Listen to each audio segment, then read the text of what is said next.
Olá, tudo bem? Mais uma vez, com muita alegria, chegamos em sua casa para mais um programa Arena do Futuro. Você já sabe que, desde o programa passado, nós estamos com uma série especial sobre os 10 mandamentos, onde estamos explicando na Bíblia o significado de cada mandamento para que você entenda e veja as maravilhas da santa lei de Deus. Bem-vindo! Antes de nós entrarmos no tema propriamente dito de hoje, que é o segundo mandamento, eu quero lembrá-lo do nosso site, que é novotempo.com. Aí você põe /Arena do Futuro, é o nosso blog.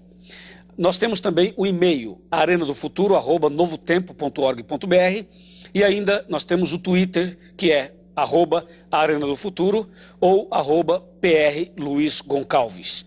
Através do nosso site, ou melhor, do nosso e-mail, perdão, você pode solicitar o curso bíblico O Grande Conflito, inteiramente grátis. É só pedir e nós enviaremos para sua casa. Esse é um curso especial que vai lhe ajudar no crescimento espiritual. Bom, vou guardar aqui o meu DVD, O Grande Conflito, e agora sim, com a Bíblia na mão e Jesus no coração, nós vamos entrar no tema de hoje. Agora sim, estamos preparados para o estudo de hoje, o segundo mandamento da Santa Lei de Deus. Vamos abrir a Bíblia diretamente em Êxodo, capítulo 20. E vamos pegar agora o versículo ou os versículos que falam do segundo mandamento.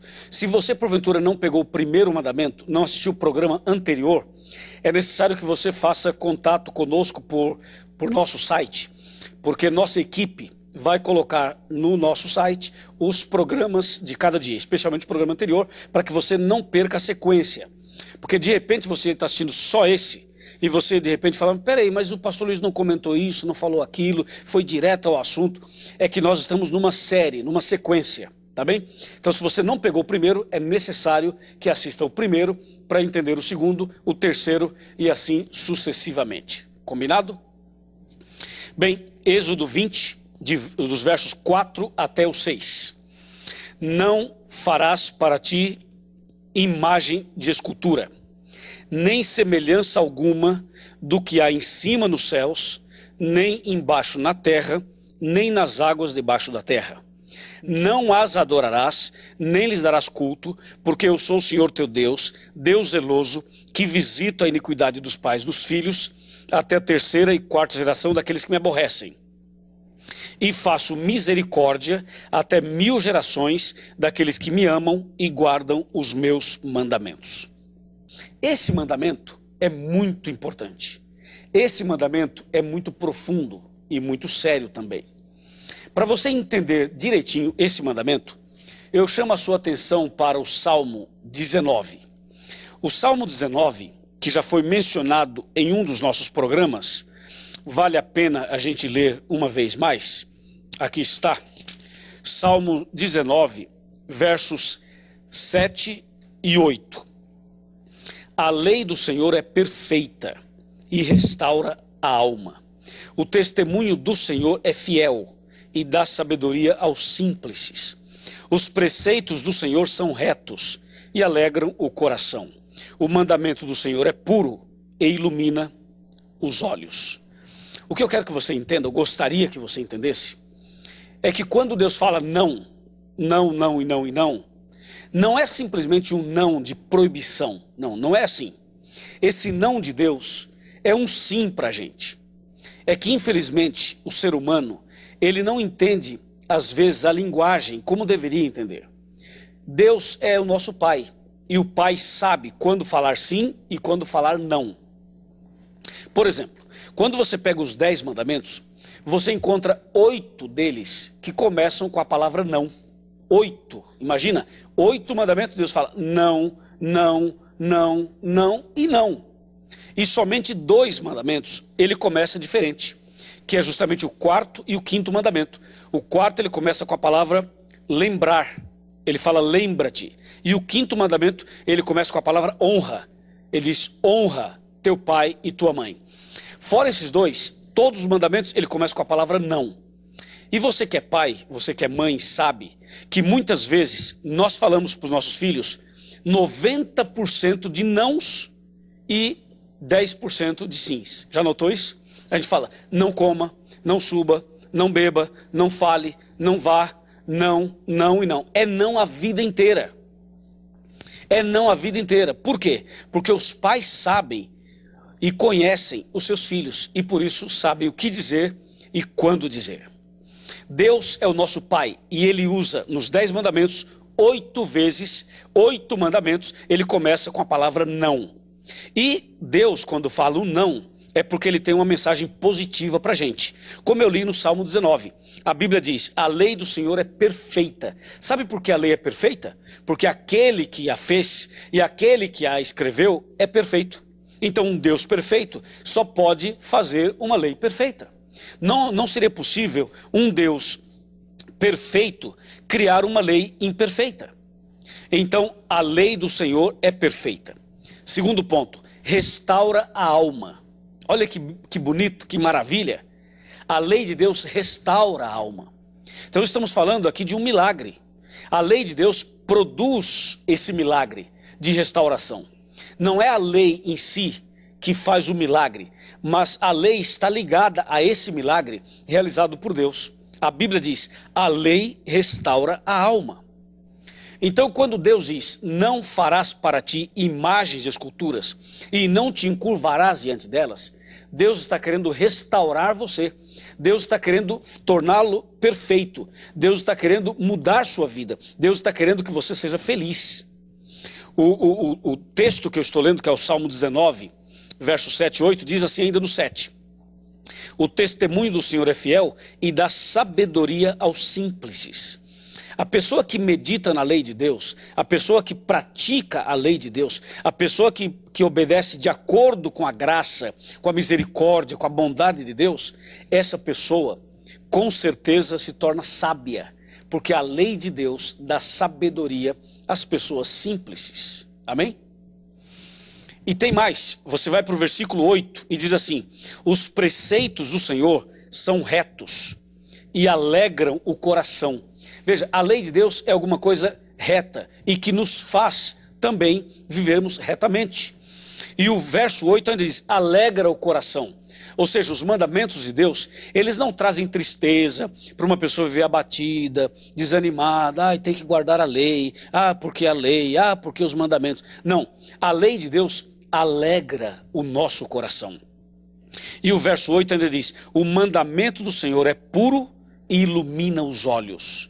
Quando a Bíblia fala, o mandamento do Senhor é puro e ilumina os olhos, isso é tão verdade, que tem um outro texto aqui, deixa eu ver se eu lembro e se eu localizo esse texto, que está no Salmo 119, versículo 18, está aqui.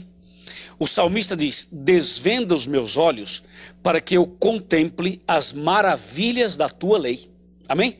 Então, a lei de Deus, ela ilumina os olhos, ela desvenda os nossos olhos para que a gente possa compreender as maravilhas da lei de Deus. Não esqueça que quando falamos da lei, nós estamos falando dentro do contexto do programa anterior. O contexto do programa anterior é justamente que Deus liberta, cura, salva e aí sim vem a obediência. Dá para você entender, né? Ou seja, a pessoa para guardar os mandamentos da maneira correta, ela tem que estar salva em Jesus Cristo. Primeiro a cruz, primeiro Jesus em nossa vida e depois a obediência aos mandamentos. Porque a obediência é um resultado, é uma consequência da salvação, é uma consequência da libertação.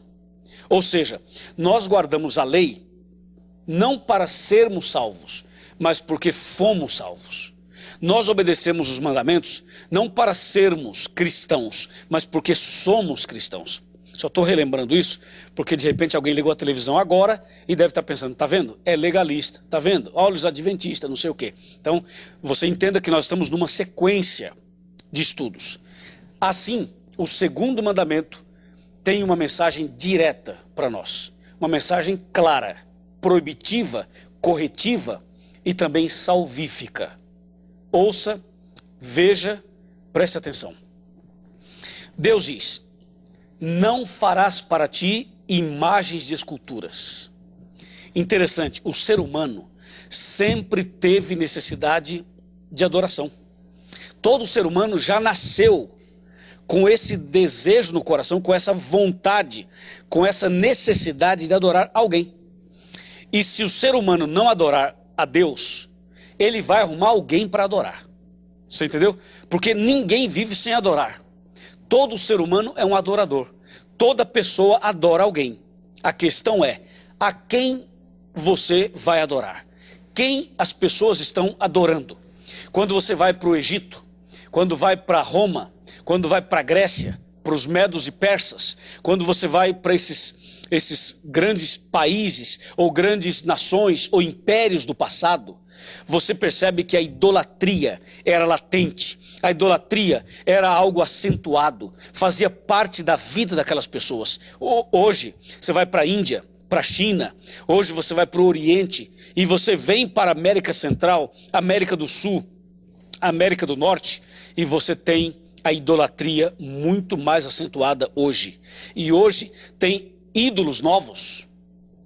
Sabia que hoje tem ídolos novos? Não é somente o ídolo de imagem esculpida, embora o mandamento seja muito claro nesse sentido, falando da imagem.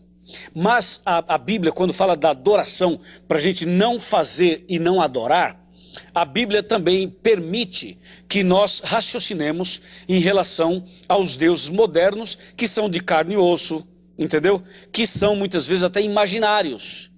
Mas nós temos que tomar cuidado.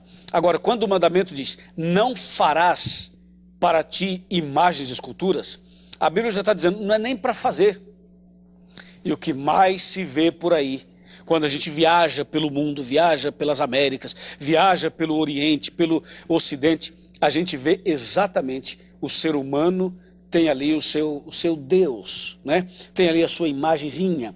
Tem pessoas que têm em casa um altar, tem em casa um lugar de adoração, tem seus amuletos, tem ali as suas, em que apegar e em que acentuar as suas adorações e até mesmo as suas idolatrias. O segundo mandamento, ele vem para dizer a nós que isto é pecado. Não farás para ti imagens de esculturas. E quando Deus diz não farás e não te encurvarás diante delas, Deus tem uma repreensão e tem uma promessa. Deus tem uma correção e tem uma bênção para aqueles que aceitam a sua orientação, o seu chamado e a sua palavra. Por isso, meu irmão e minha irmã, prepare o seu coração, porque no segundo bloco eu vou ter aqui, nós vamos trazer aqui na nossa arena, 2 pastores. Os mesmos 2 que estiveram conosco no programa anterior. Eles voltarão aqui. E nós vamos pedir a eles que expliquem a nós, ponto por ponto, deste mandamento. E se der tempo, entraremos no terceiro mandamento. Se não der tempo, não há problema nenhum. Nós queremos que cada mandamento fique claro para você, para que você não tenha dúvidas e saiba exatamente o que Deus pede dos seus filhos, o que Deus requer de cada um de nós. E finalmente, para fechar esse bloco, eu quero chamar a sua atenção para um ponto muito importante desse mandamento, ou dessa ideia desse mandamento. Quando Deus fala para não fazer e para não adorar, normalmente as pessoas procuram encontrar uma saída, porque o ser humano é assim. Você diz a ele uma coisa, ele tenta dar um jeitinho, especialmente o brasileiro. Ele tenta dar um jeitinho. Ele diz assim, pastor, mas se eu tiver uma imagem e não adorá-la, ela está lá, mas eu não adoro, entendeu? Está lá na minha casa, está no meu quarto, está no meu carro, está no meu escritório, só que eu não adoro. É pecado?